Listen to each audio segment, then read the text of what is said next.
Amados, estamos há 8 dias da Páscoa, né? 7, 8 dias. E eu tive pensando na sequência, depois da ressurreição, o que é que vem acontecendo com os discípulos e a série de eventos que são pós-ressurreição. Jesus ficou aqui conosco por mais 40 dias e depois subiu ao céu, segundo o registro dos evangelhos, e depois mais 10 dias para a chegada do Espírito Santo, aquilo que está registrado em Atos capítulo 2. Muita coisa aconteceu nesses 40 dias. A Bíblia ela não dá uma cronologia assim muito clara dos eventos e das aparições de Jesus aos discípulos e a outras pessoas, né, aos grupos de discípulos. A gente não encontra uma cronologia clara, mas coisas tremendamente importantes aconteceram e palavras que Jesus repartiu com os seus discípulos pós-ressurreição, já dentro do ambiente da ressurreição, que tinha a ver com a preparação dos discípulos e da igreja para o recebimento do poder de Deus, que é a vinda do Espírito Santo em Atos 2, para que então a igreja ela inaugurasse, né, o seu tempo, o tempo da igreja, a era da igreja cristã. E eu quero destacar alguns textos que mencionam alguns encontros e algumas das palavras que Jesus deu aos discípulos nesse tempo da ressurreição já. Não são muitos textos, eu quero separar alguns. O conjunto dos textos que falam dos encontros de Jesus com os discípulos na ressurreição, pós-ressurreição, levando em conta Mateus, Marcos, Lucas, João e também 1 Coríntios capítulo 15 e também Atos capítulo 1, esse conjunto de textos, a gente estudando e lendo e relendo, a gente consegue colocar mais ou menos uma ordem. Alguns autores dizem que Jesus ele fez 11 aparições depois da ressurreição, outros dizem 12 aparições antes da ressurreição. Estava lendo um texto, um sermão que um pastor Spurgeon, do século XIX, pregou em cima dessa temática, e ele mencionou 16 aparições, ou seja, não dá para ter assim muita certeza a respeito da quantidade de vezes que Jesus apareceu. Com certeza foi mais do que a gente tem registrado nos evangelhos, porque tem um hiato, tem uma pausa ali depois do 8º dia, né, até o momento em que Jesus aparece na Galileia com os discípulos na praia, e depois ele aparece de novo, vem com os discípulos para a Judéia, para Betânia, conversa com eles em Betânia e depois sobe ao céu, segundo o registro de Atos capítulo 1. Existe pelo menos aí uns 30 dias que nós não temos muita ideia do que ele fez. Muita coisa legal deve ter acontecido, mas a gente não tem escrito tudo isso. Então eu quero perceber com você algumas das palavras que Jesus repartiu com os discípulos nesse tempo da ressurreição, antes de ascender ao céu. E eu quero tirar daqui algumas verdades que têm a ver conosco, têm a ver com a igreja de Jesus Cristo. Nós somos a igreja de Atos 2, nós somos a continuidade dessa igreja, junto conosco todas as demais igrejas da cidade e as demais igrejas do mundo. Nós somos a igreja do Senhor Jesus Cristo, que deu continuidade ao seu ministério e à sua missão desde Atos capítulo 2, e isso faz 2000 anos, e nós queremos perceber junto com você que as palavras que ele repartiu aos discípulos ali, no período da ressurreição, também são aplicáveis a nós. Nós precisamos também entender que essas palavras devem nos fortalecer e devem nos abençoar. Amém, gente? Vamos comigo? Vem comigo, por favor. Eu quero passear por esses textos e quero destacar algumas coisas que têm a ver comigo, têm a ver com você, e acredito que isso vai edificar teu coração e a tua vida, assim como edifica a minha, quando eu penso, né, em Jesus ressurreto, tendo os diversos encontros com os seus discípulos.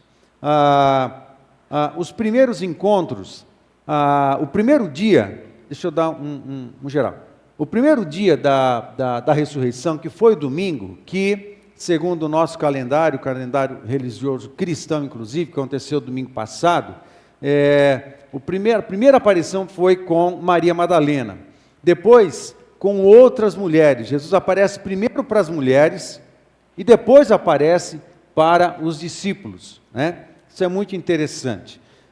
Também, no primeiro dia, no domingo da ressurreição, ele aparece para os 2 discípulos que estavam a caminho de Emaús, um vilarejo que fica a 8 quilômetros, mais ou menos, de Jerusalém, e Jesus se põe a caminho junto com esses 2, Jesus anda com eles, talvez, né, de 6 a 8 quilômetros, todo o caminho até chegar no vilarejo de Emaús. Jesus caminha com eles e vai conversando com eles.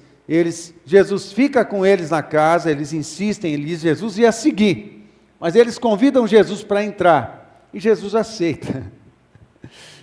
Jesus mexeu a agenda, não sei qual era a agenda de Jesus, mas ele mexeu a agenda para atender um pedido: entra na minha casa, entra na minha vida. Não foi Jesus que cantou isso, né?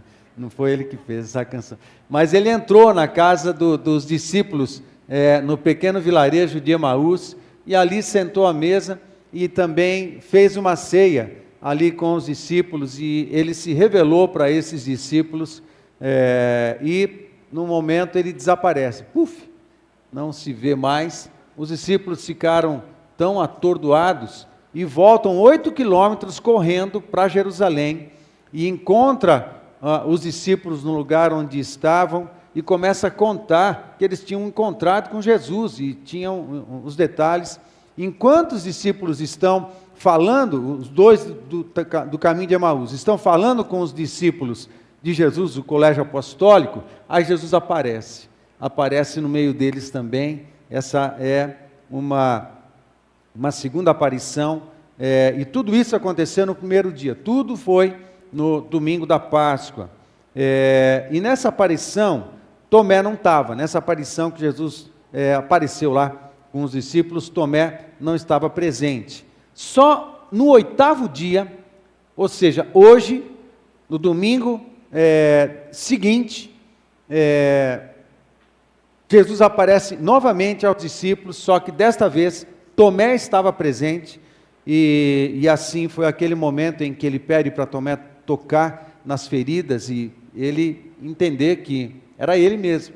E ele, ao mesmo tempo, alerta para a fé, para a necessidade da fé, e tem aquele episódio que também é bem conhecido. E daí para frente, depois do 8º dia, não dá muito para precisar o tempo e quando aconteceu as diversas aparições, mas depois ele aparece aos discípulos no Mar da Galileia, aparece também para mais 500 discípulos, segundo 1 Coríntios capítulo 15, verso 6, aparece para Tiago, seu irmão, o autor do livro de Tiago, do Novo Testamento, que era irmão de Jesus, que tornou-se depois líder da igreja de Jerusalém, quando os apóstolos se espalharam para evangelizar. Tiago, irmão de Jesus, passou a liderar toda a comunidade de cristãos de Jerusalém. Ele aparece também. Tiago provavelmente se converteu, o irmão de Jesus, irmão de sangue, por parte de Maria, se converteu depois da ressurreição,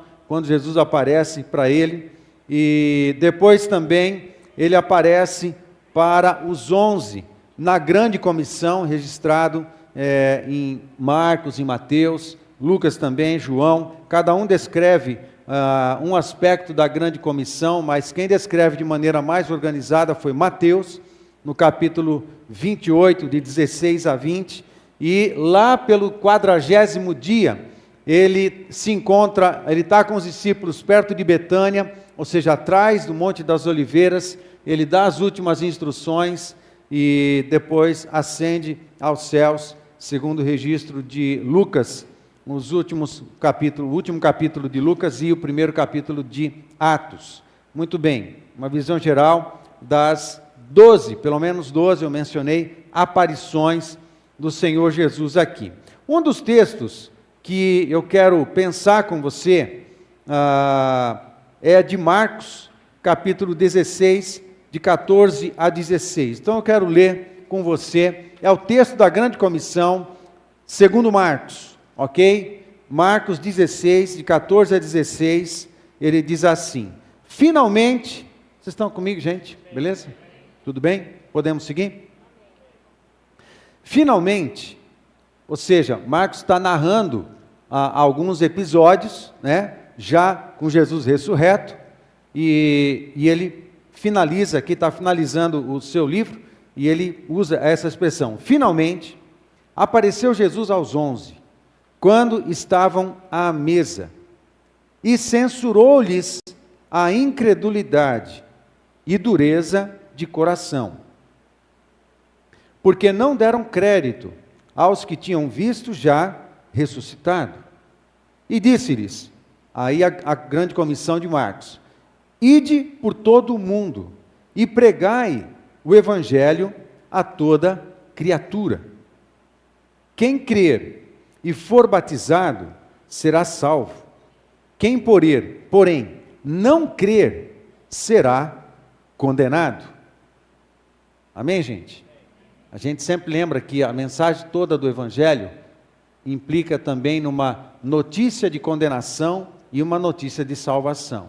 Um alerta de condenação para aqueles que não entregam a sua vida a Jesus, e a possibilidade da salvação para aqueles que aceitarem crer e entregarem suas vidas a Jesus, né? A mensagem completa do Evangelho. Então, o que está acontecendo? Destaques que eu faço aqui, o que está acontecendo?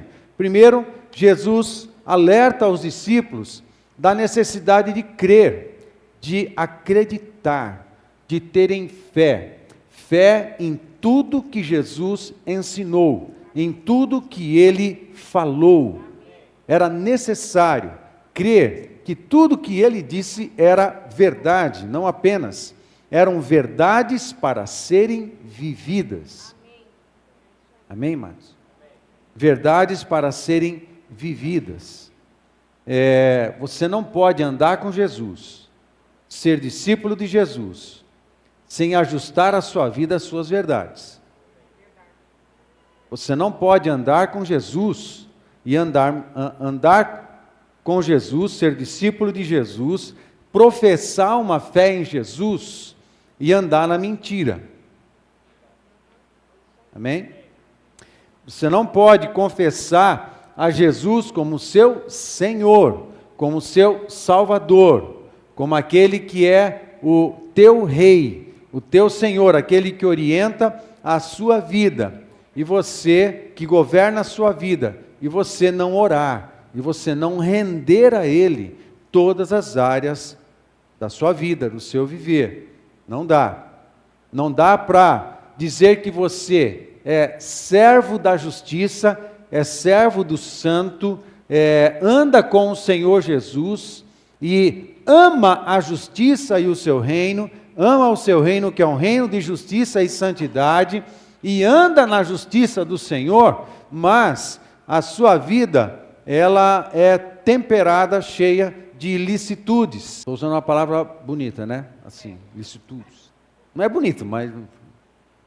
né? Bom, não vou usar outra palavra, vou ficar nessa aqui mesmo, né? Não dá para dizer que você anda com Jesus, é servo da justiça, de um reino de justiça, mas fica praticando ilicitudes, injustiças, ok? Coisas que a sociedade condena e que condena mesmo. Não dá para dizer que a gente anda com Jesus, somos discípulos de Jesus, mas a gente não preza a santidade na vida, no corpo, nos pensamentos, nos negócios, na família, nos olhos, no coração, aquilo que fazemos, por onde vamos. onde nós estamos. Não dá para dizer que a gente é servo da justiça e fomos justificados. O justo viverá o crente viverá pela fé? É isso que está dizendo? O membro de igreja viverá pela fé? O batizado viverá pela fé? Aquele que passou na classe de integração da Ina Cornélio viverá pela fé?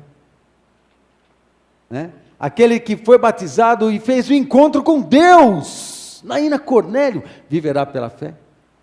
É isso que está dizendo? Não, a Bíblia diz: o justo viverá pela fé. É alguém que está ajustando a sua vida aos padrões do reino de Deus. Amém, queridos? Está ajustando o seu casamento aos padrões do reino de Deus. Está ajustando os seus negócios aos padrões do reino de Deus. Está ajustando o seu namoro aos padrões do reino de Deus. Está ajustando o seu dinheiro, a como você lida com o dinheiro, aos padrões do reino de Deus. O justo viverá pela fé. Amém, queridos? Ok? O Evangelho é uma bênção, a salvação é uma bênção, mas custa andar com Jesus. Ok? A gente não pagou nada para ter a salvação, mas para permanecer na salvação vai custar a sua vida.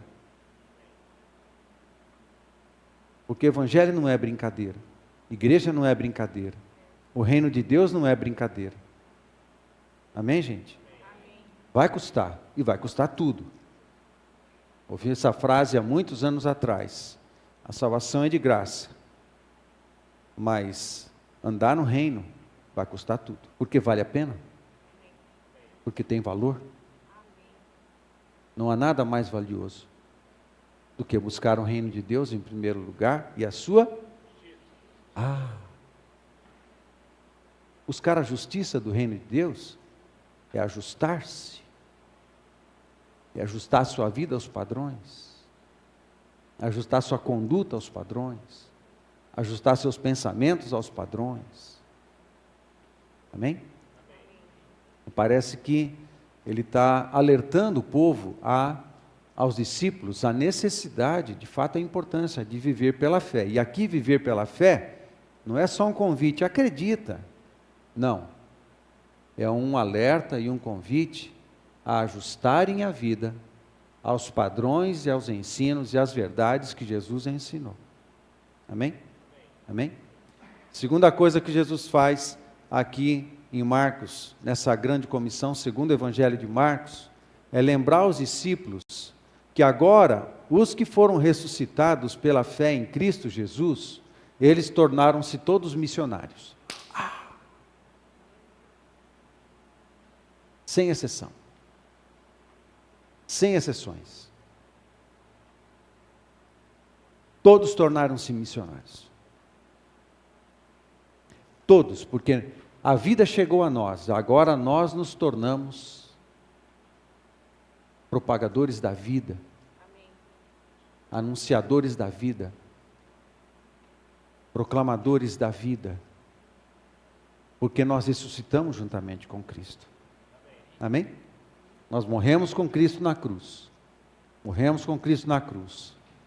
E nós que ressuscitamos pela fé, e fomos ressuscitados para o reino de Deus, nascemos de novo agora, nas dimensões da eternidade, nascemos de novo agora, como família dos santos, nascemos de novo na família dos santos, nascemos de novo na família de Deus, fomos reconciliados com o Senhor pelo sangue precioso do Senhor Jesus Cristo, caríssimo, que foi derramado na cruz do Calvário. Nós que ressuscitamos para a vida, e para experimentarmos vida em abundância, uma vida que vai se provando gradativamente na caminhada com Jesus, a vida vai entrando nas diversas áreas do nosso viver e vai vivificando, amém?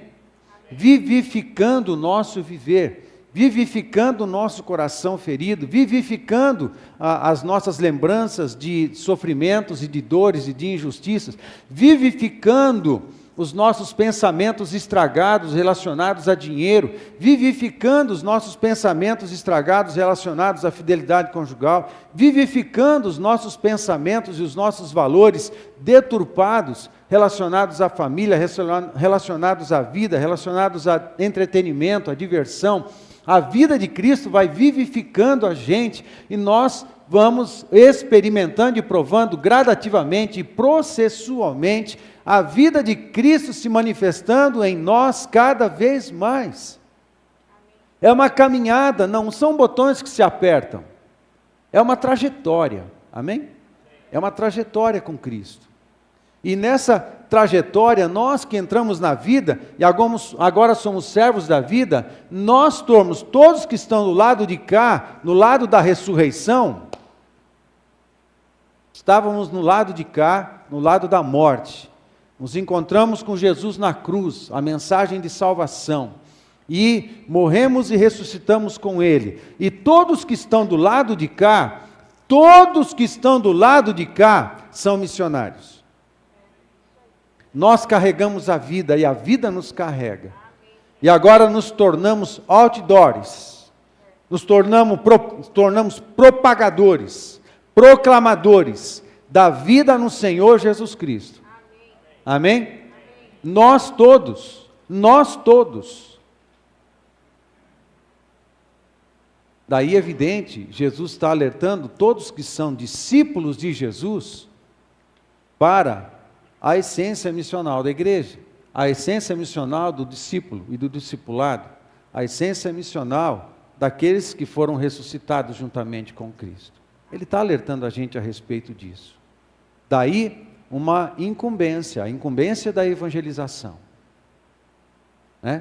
Hoje, na mensagem da manhã do pastor André de Souza, lá em Londrina, ele menciona uma frase muito interessante de um evangelista, que ele disse o seguinte: quando a igreja não evangeliza, ela precisa ser evangelizada. E quem é que você evangeliza? Os perdidos. Estar sentado no banco de uma igreja pode significar tudo, ou pode significar nada. A questão é se nós nos tornamos de fato cidadãos do reino, formado por pessoas que ressuscitaram juntamente com Cristo, e assumiram a sua identidade missional. Amém, queridos? Nós precisamos propagar a vida. Não podemos esconder isso. Como cada um vai fazer isso? O Espírito Santo vai orientar. Mas que Ele vai gerar oportunidades para todos nós repartirmos a vida, isso vai acontecer. Amém? Isso vai acontecer sim, de verdade. E Marcos está lembrando dessas coisas. Na verdade, Jesus está lembrando dessas coisas. Quando a gente vai para Mateus capítulo 28, a grande comissão por Mateus, lá no verso 18, está escrito assim, Mateus 28, a partir do 18. Jesus, aproximando-se, falou-lhes, dizendo: toda a autoridade me foi dada no céu e na terra. Ide, portanto, fazei discípulos de todas as nações, batizando-os em nome do Pai, e do Filho, e do Espírito Santo, ensinando-os a guardar todas as coisas que vos tenho ordenado. E eis que estou convosco todos os dias, até a consumação dos séculos. Amém, queridos? Essa é a grande comissão por parte de Mateus. Eu quero seguir lendo. Lucas capítulo 24. Tem um texto a partir do verso 44, principalmente o 47 e 48, que é um registro de Lucas desse comentário de Jesus ressurreto aos discípulos, que são menções da grande comissão.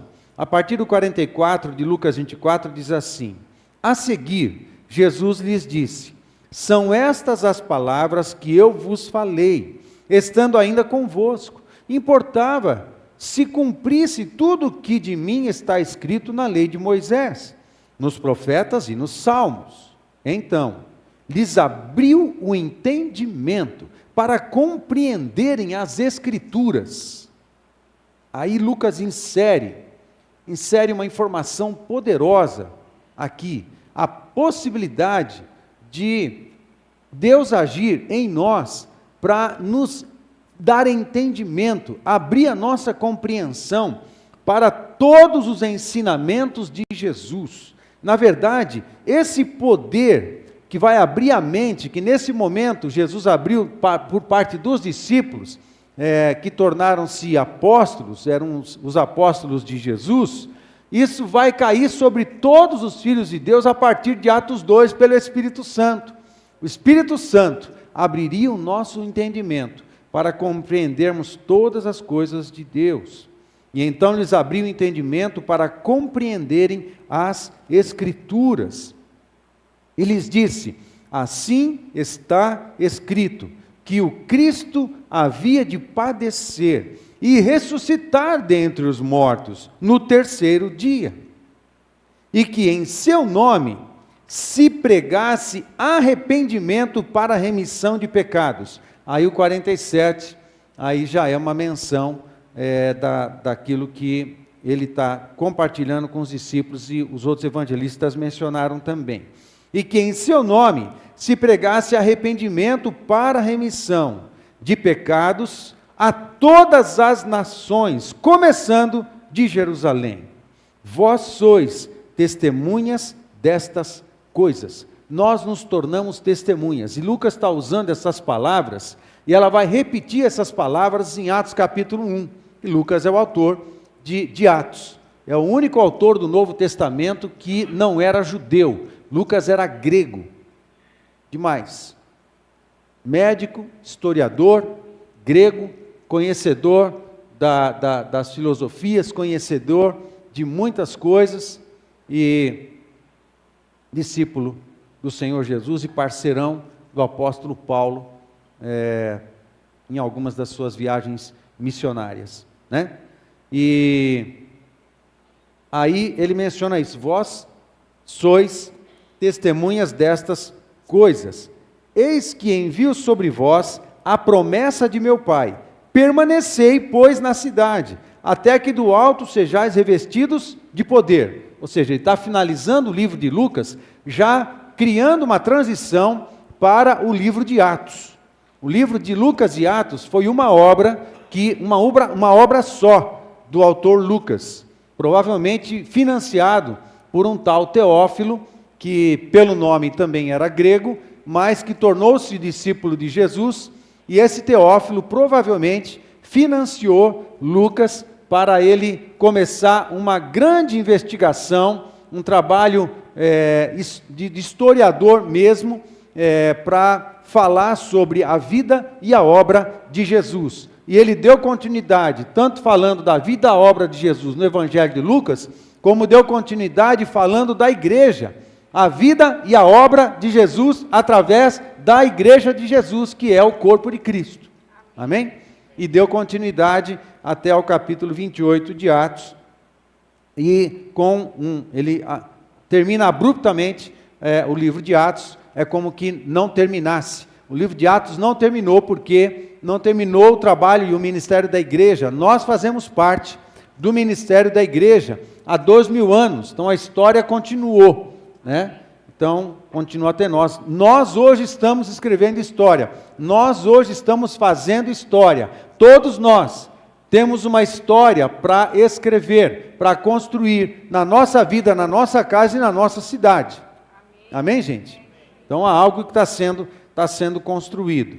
E assim, ele dá a ordem para eles permanecerem. E ele vai dar mais detalhes a respeito disso só em Atos capítulo 1. Em Atos capítulo 1, quando chega no verso 6, diz assim: então, os que estavam reunidos lhe perguntaram: Senhor, será este o tempo em que restaures o reino a Israel? Respondeu-lhes: não vos compete conhecer tempos ou épocas que o Pai reservou pela sua exclusiva autoridade, mas recebereis poder ao descer sobre vós o Espírito Santo, e sereis minhas testemunhas, tanto em Jerusalém, como em toda a Judéia e Samaria e até aos confins da terra. Atos 1:8, texto muito conhecido, que fala do poder de Deus pelo Espírito Santo chegando sobre a igreja, empoderando a igreja e capacitando a igreja para testemunhar dele, para testemunhar de Jesus. Nós já nascemos nesse tempo, no tempo em que o Espírito Santo está na igreja. Amém, gente? Ele já habita na igreja da terra. O Espírito Santo habita na igreja da terra. Sim, é verdade que existem cargas de unções, cargas de experiência, cargas de graça, diferentes, que recaem sobre aqueles que buscam, aqueles que querem, aqueles que jejuam, aqueles que oram, aqueles que querem mais, aqueles que querem ser cheios, porque a palavra de Paulo, Efésios capítulo 5, verso 18, enchei-vos, o enchei-vos do Espírito, é quase uma ordem, é um verbo que depende um pouco de nós, da gente buscar a presença de Deus, da gente buscar a sua palavra, da gente buscar a intimidade com o Senhor em oração, da gente dedicar a nossa vida e a gente ficar exposto ao rio de Deus, exposto à sua glória, ao seu poder, para sermos cheios da sua presença, cheios do seu Espírito. Então, é possível sim, mas tem uma participação nossa, o enchimento. Aqueles que estavam no cenáculo, aguardando Jesus, no começo eram 500, aí passa um dia, passa dois, 10 dias depois, eles eram 120. Quando o Espírito Santo chegou, recaiu sobre os 120, não caiu sobre os 500. Caiu com quem estava lá. E depois, gradativamente, os discípulos foram orando e abençoando, e impondo as mãos, aí o Espírito Santo foi batizando todos os demais discípulos, mas de primeira mão, os 500 não experimentou, os 120 que estavam lá, só é que experimentaram. Ditas estas palavras, no verso 9, foi Jesus elevado às alturas à vista deles, e uma nuvem o cobriu dos seus olhos, e estando eles com os olhos fitos no céu, enquanto Jesus subia, eis que 2 varões vestidos de branco se puseram ao lado deles, e lhes disseram: varões galileus, por que estáis olhando para as alturas? Esse Jesus, que dentre vós foi assunto ao céu, virá do modo como o vistes subir. Então, os discípulos voltaram para Jerusalém, do monte chamado Olival, que dista daquela cidade tanto como uma jornada de um sábado. Quando ali entraram, subiram para o cenáculo, onde se reuniam Pedro, João, Tiago, André, Filipe, Tomé, Bartolomeu, Mateus, Tiago, filho de Alfeu, Simão, Zelote e Judas, filho de Tiago. Todos estes perseveravam unânimes em oração, com as mulheres, com Maria, mãe de Jesus, e com os irmãos deles. Muito bem. Eu quero voltar para o texto de João capítulo 21. Eu quero finalizar com o texto de João capítulo 21, e eu quero destacar algumas coisas aqui. Vocês estão comigo?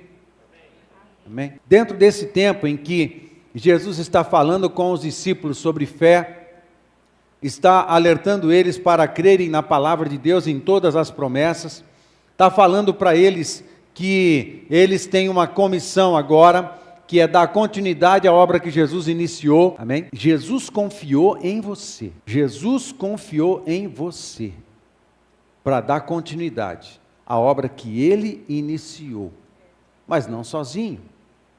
Uma das pessoas da Trindade veio para habitar em nós e habitar em você, te dando toda a capacidade, toda a força, todo o ânimo, todo o entendimento, para que você, no mesmo poder que Jesus tinha, o poder do Espírito Santo, desse continuidade a essa obra de proclamar vida, a vida na ressurreição que nós temos apenas em Jesus Cristo. Então, eu quero voltar para João então. É mais ou menos a grande comissão também, aí escrito por João, só que eu quero destacar aquele momento em que Jesus está lá no Mar da Galileia, os seus discípulos estão, só 7 discípulos, olha que interessante. Dos 11, que Judas já estava morto, dos 11 discípulos, lá no Mar da Galileia. Jesus disse para eles subirem até o Mar da Galileia e ficarem juntos lá. E só 7 dos 11 estavam lá. E eles se puseram a pescar. Pedro toma a iniciativa, fala assim: nós estamos aqui esperando, o mestre falou para aguardarmos aqui. E lá estavam, e Pedro fala: eu vou pescar. Aí os outros falam assim: nós vamos também. Aí entraram no Mar da Galileia, a distância de 200 côvados, alguma coisa perto de 100 metros de distância só da praia, bem pertinho. Os 7 discípulos estavam pescando. Dado momento, alguém lá da praia chama: ei, pegaram alguma coisa aí? Não, joga do lado direito. Não tem nada a perder, vamos jogar. Jogar. Pá! 153 grandes peixes entram na rede.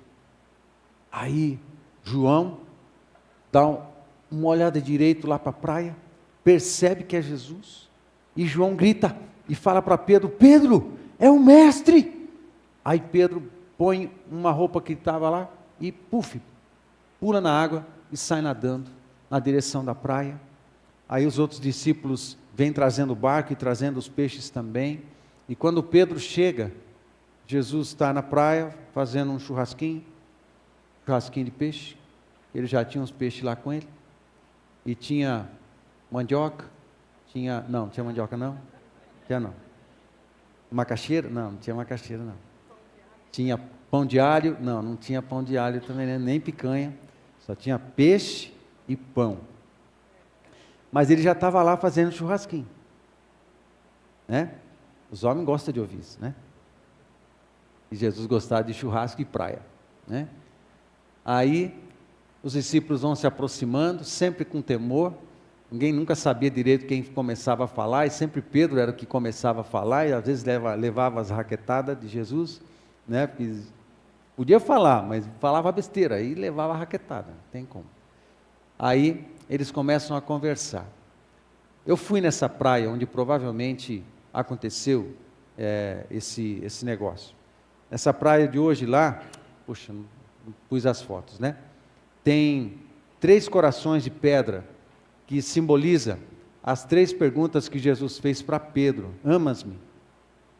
E tem 3 corações de pedra na praia, e todos os turistas que entram naquela praia, eu nadei nessa praia, junto com toda a galera, os pastores, entramos na água, e nadamos provavelmente na tradição diz que era naquele local, então nós entramos nessa prainha. Então, 100 metros, eles voltaram e tal, Jesus está ali, e está fazendo churrasco de peixe, e começa a falou: traz mais peixe aí.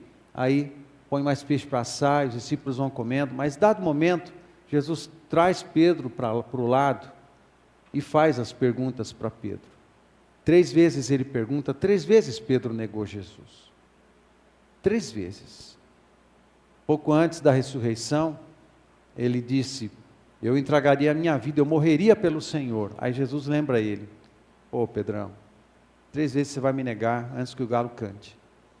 Aí aconteceu. E Pedro, culpado e com uma carga, né, porque ele traiu Jesus. Jesus sabia disso, os discípulos sabiam disso, mas Jesus chama Pedro de canto assim, traz ele, separa ele, e começa esse diálogo. Então, é o que está registrado em João 21, a partir do verso 15, que diz assim: depois de terem comido, perguntou Jesus a Simão Pedro: Simão, filho de João, amas-me mais do que estes outros? Ele respondeu: sim, Senhor, tu sabes que te amo. Ele lhe disse: apacenta os meus cordeiros. Lembra dessa frase? Apacenta os meus cordeiros. Tornou a perguntar-lhe pela 2ª vez: Simão, filho de João, tu me amas? Ele lhe respondeu: sim, Senhor, tu sabes que te amo. Disse-lhe Jesus: pastoreia as minhas ovelhas. Amém? Primeira palavra: apacenta os meus cordeiros. Depois, pastoreia as minhas ovelhas. 17. Pela terceira vez, Jesus lhe perguntou: Simão, filho de João, tu me amas? Pedro entristeceu-se, por ele lhe ter dito pela terceira vez: tu me amas. E respondeu-lhe: Senhor, tu sabes todas as coisas, tu sabes que eu te amo. Jesus lhe disse então também pela terceira vez: apacenta as minhas ovelhas. Usa a palavra da primeira frase, é a da segunda. Apacenta as minhas ovelhas. Em verdade te digo, quando eras mais moço, tu te cingias a ti mesmo e andavas por onde querias. Quando, porém, fores velho, estenderás as mãos, e outro te cingirá e te levará para onde não queres.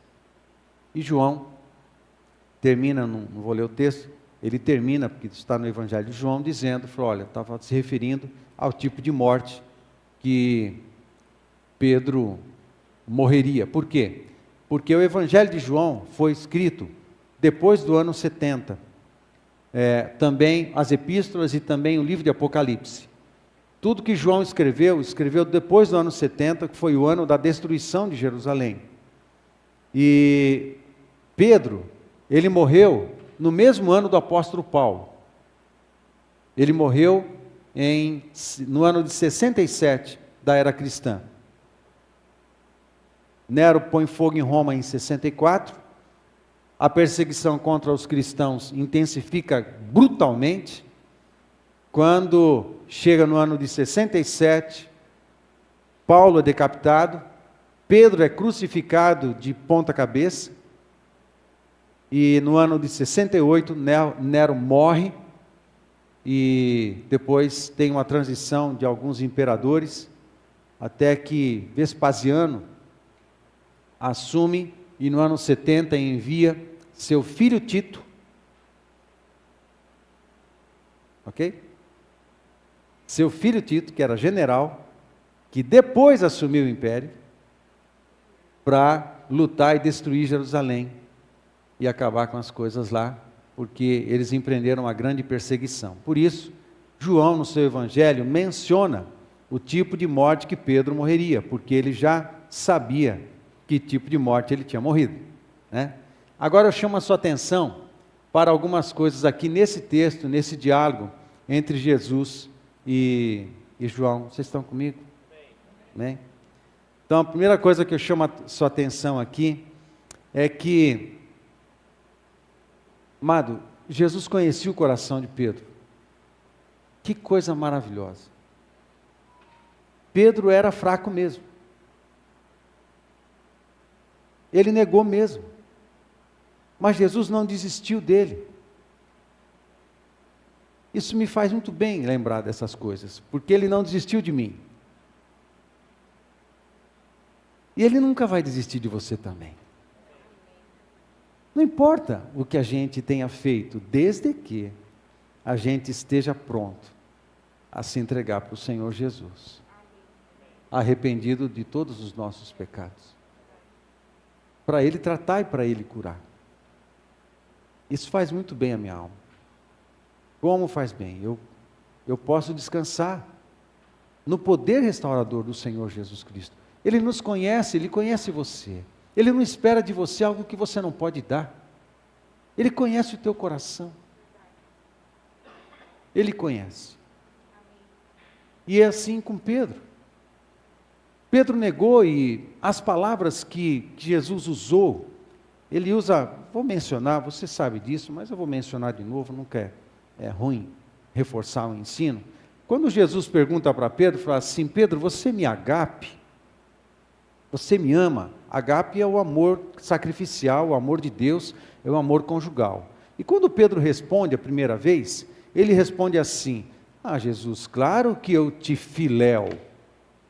Filé é uma outra palavra para amor, só que é um amor de irmão, um amor de amigo, filantropia, né? Eu filéu, mas agape é Deus amou o mundo de tal maneira, Deus agapau o mundo de tal maneira, que deu o seu Filho unigênito. Então, agape é o amor sacrificial, é o amor de Deus. Então Jesus pergunta: Pedro, você me agape? Aí Pedro responde assim: Jesus, claro que eu te filéu. Eu gosto do Senhor. O Senhor me ama mais do que a estes? Ele é mais ou menos assim: Jesus, o Senhor sabe que eu gosto do Senhor. Aí ele diz: apacenta os meus cordeirinhos. Aí ele vai na segunda vez: Pedro, filho de João, você me agape mais do que a estes? Aí Pedro: Jesus, claro que eu filéu o Senhor, eu só gosto do Senhor. Só não, né? Eu gosto do Senhor, o Senhor sabe. Pastoreia as minhas ovelhas. Pela terceira vez: Pedro, filho de João, você me agape? E Pedro se entristece por ter perguntado a terceira vez, e Pedro responde: Jesus, Senhor, o Senhor sabe de todas as coisas, e o Senhor sabe que eu só filéu mesmo.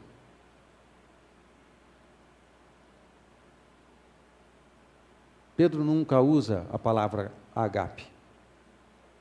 Ele falou, ficou só no filéu mesmo. Eu só gosto do Senhor, porque o Senhor sabe de todas as coisas. Eu traí o Senhor e eu preciso que o Senhor me ajude. Ele não falou isso, mas estava implícito. Aí Jesus responde: apacenta as minhas ovelhas.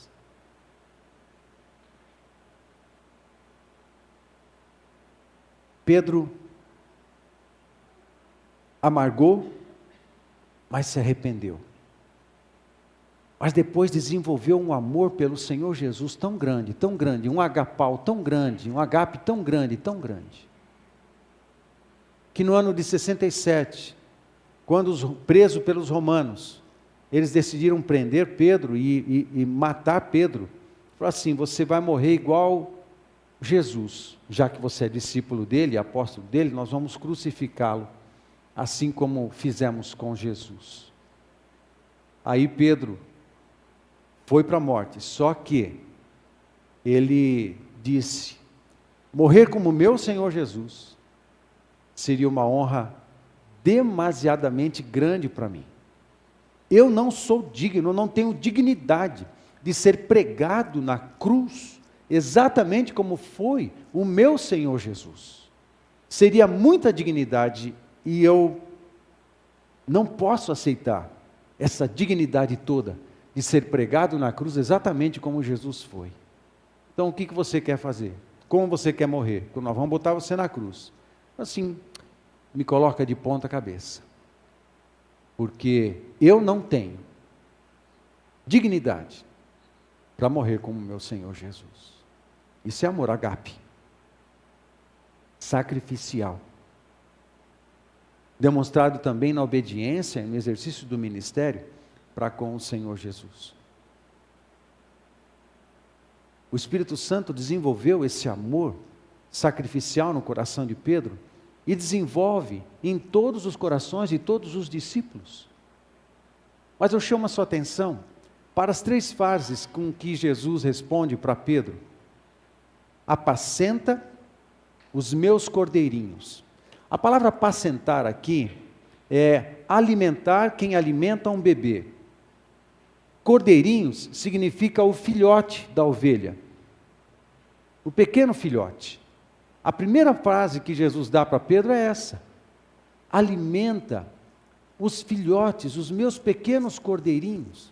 Parece que a orientação de Jesus a Pedro, os novos discípulos que nascerem, ou todas as minhas ovelhas perdidas, quando entrarem para o time da ressurreição, quando crerem em mim, alimenta-as, alimenta o coração, alimenta a fé, porque elas são tenras, elas são pequenas, elas são pequenos cordeirinhos. Mas aí a segunda vez, Jesus fala para Pedro uma outra frase, ele diz: pastoreia as minhas ovelhas. A palavra pastorear aqui é diferente de apacentar. A palavra pastorear implica em cuidado, implica em supervisão, implica em alimentar, implica em governo. A palavra pastorear, alimentar, ensinar, cuidar, supervisionar, exercer governo. Quem? As ovelhas. Aí a palavra ovelha, que é diferente de cordeiro, a palavra ovelha é o animal grande, maduro, adulto, que anda em bando. E o bando anda junto. Parece que é uma outra fase.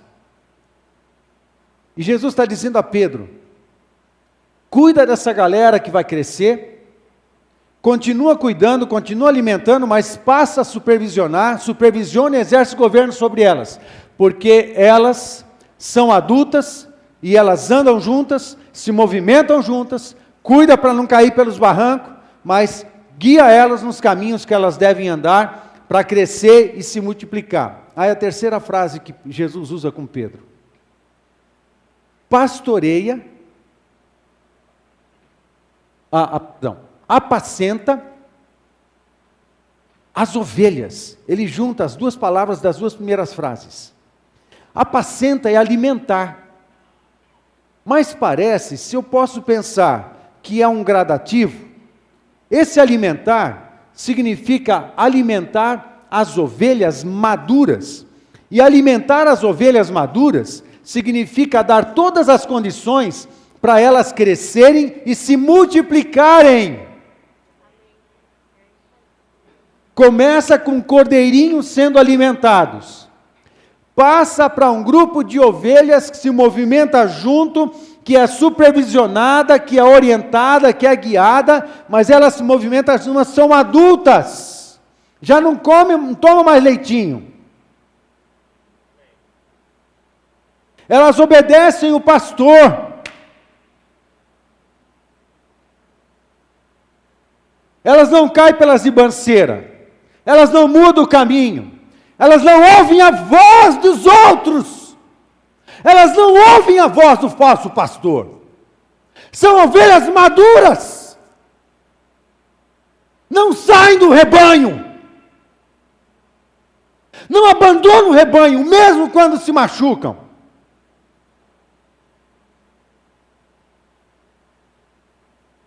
Estão comigo? Estão entendendo? Estão entendendo ou não estão entendendo? Porque elas são adultas. O leitinho não serve mais. Porque são adultas. Elas sabem como se movimentar. Agora tem a terceira fase. Elas precisam reproduzir. Aí o alimento que você dá não é leite. É alimento forte. É alimento sólido. É conteúdo. É profundidade. É palavra. É oração. É ir na college.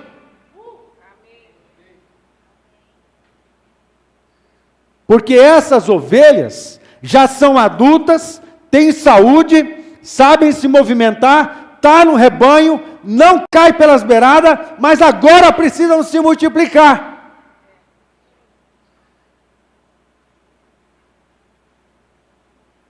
O tenro, a gente dá leite.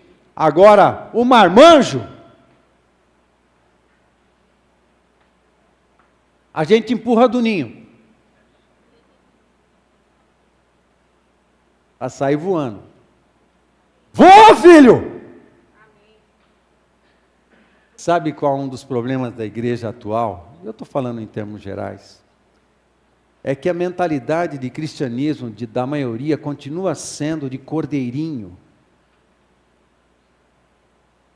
achando que a vida cristã e a igreja é um lugar onde ele vai e fica assim empanturrando de leite o tempo inteiro. Acha que tudo relacionado à igreja, o pastor, os líderes, eles existem para me abençoar, para cuidar de mim, para me alimentar, para me ungir, para me ser cobertura espiritual. A liderança toda existe na igreja.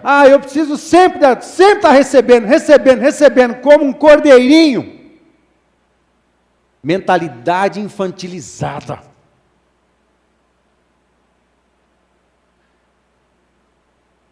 Infantilizada, quase mundanizada.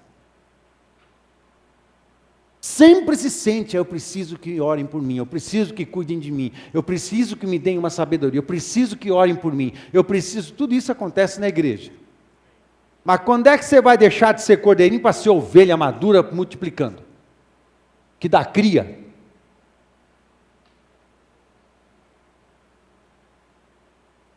15 anos depois de vida cristã, você ainda se sente um cordeirinho, precisando se alimentar de leite?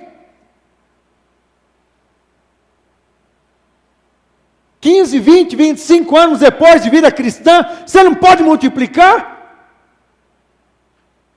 Gente adulta, que não sai do rebanho, resolve os seus problemas. Não ouve a voz do falso pastor. Não fica criando problema. Porque é adulta. E recebe alimento. É saudável. E precisa multiplicar. Que apelo que eu faço hoje? Fala para mim. Vou fazer um apelo. Eu não sei que apelo eu faço. Vou fazer um apelo. Me ajuda aí. Que apelo que eu faço? Eu vou fazer um apelo. O poder de Deus habita em nós. Sabe, o autor de Hebreus, lá pelo capítulo 6, ele dá uma catada nos crentes, leitores. Fala assim, pelo amor de Deus, eu queria falar com vocês a respeito das profundidades do reino dos céus, das grandezas sobreexcelentes do mundo espiritual e do reino do nosso Senhor Jesus Cristo, mas eu vou precisar voltar a falar sobre os rudimentos da fé, voltando a falar de arrependimento de pecados e perdão. O mais elementar da fé cristã é perdão, e tem crente arranhado, tem crente encrencado, com falta de perdão no coração, com pessoas, e não perdoa, e tem com a vida encrencada, 30 anos porque não perdoa fulano de tal. Pelo amor de Deus, sai desses rudimentos. O que você não entendeu que você tem que perdoar todo mundo mesmo? E fica com a alma presa, a vida presa, o destino preso, empacado, se sentindo cordeirinho o tempo inteiro, tendo que tomar leite o tempo inteiro. Ei! Aí o autor de Hebreus fala assim, eu vou voltar a falar sobre os rudimentos, então volta. Judas faz a mesma coisa. O autor de Judas lá no Novo Testamento, o único capítulo, o livro tem um só capítulo, nem tem capítulo nenhum, que é só Judas. Ele começa o livro falando assim, estava discorrendo a respeito da grande obra da salvação, as grandes verdades maravilhosas e sobrenaturais da salvação. Mas eu preciso voltar a falar sobre as coisas mais simples para vocês, porque aconteceu um problema aí. Eu preciso animar vocês, voltando a falar das coisas simples. 20 anos depois de vida cristã, 30 anos depois de vida cristã, gente, dá não. Você ainda se vê como um cordeirinho e precisa ser alimentado na boquinha o tempo inteiro? E precisa estar pedindo pelo amor de Deus para você participar da célula? Pedindo pelo amor de Deus para você não faltar nos cultos? Pedindo pelo amor de Deus para você ajudar o seu líder de célula a fazer ela multiplicar? Quando que você vai deixar de ser cordeirinho para ser ovelha? Saudável que multiplica. Qual apelo que eu vou fazer? Sim, nós temos o Espírito Santo. Nós temos o Espírito Santo. Outra coisa. Não pense você, eu estou com isso no coração já faz algumas semanas. Não pense você que isso aqui me deslumbra. Não pense você que isso aqui me deslumbra. Nós não precisamos de nada disso. Não pense você que tudo que a gente está fazendo no prédio lá, isso deslumbra nosso coração. Nós não precisamos de nada disso. Para ter fé, para viver na fé. Agora, é evidente, com alegria, a gente quer oferecer todo o conforto para a igreja, para a comunidade. Todo o conforto para a comunidade. Mas tudo isso é só uma ferramenta. Tem um propósito missionário. Tem um propósito missionário. Tem um propósito missionário. Porque nós não precisamos disso para a nossa vida cristã. A nossa vida cristã tem que ser vivida multiplicando discípulos. É a grande comissão. Bom, vamos lá, vou fazer o apelo. Senão eu vou começar a pregar de novo aí. O apelo que eu vou fazer é o seguinte. O Espírito Santo está afinzão, de ajudar você a mudar a sua mentalidade infantilizada, de cordeirinho, para leão e pastor. Porque a igreja tem um ofício pastoral. Todo mundo. Nós ajudamos vocês a serem pastores. E todo mundo cuida de todo mundo, e todo mundo vai atrás das ovelhas perdidas de Jesus. É a mentalidade. Não se veja mais como cordeirinho precisando de leite o tempo inteiro.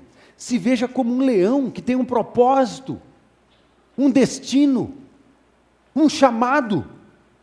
E o poder de Deus está com você. O poder de Deus está com você para cumprir isso. Então, o meu apelo: quem quer pedir ajuda do Espírito Santo, para Ele tocar na nossa mente, na nossa mentalidade cristã, na nossa estrutura de pensamento, nas nossas crenças, para destruir aquela mentalidade de eu preciso o tempo inteiro para eu me fazer pastor, eu me fazer leão, eu me fazer missionário, eu me fazer sacerdote, e eu ir para as cabeças com esse negócio do chamado de Deus, para implantar o reino de Deus, em quem estiver perto de mim. E quem quer isso, esse é o apelo que eu faço, quem quer isso, fica de pé comigo, baixa a sua cabeça, vamos orar.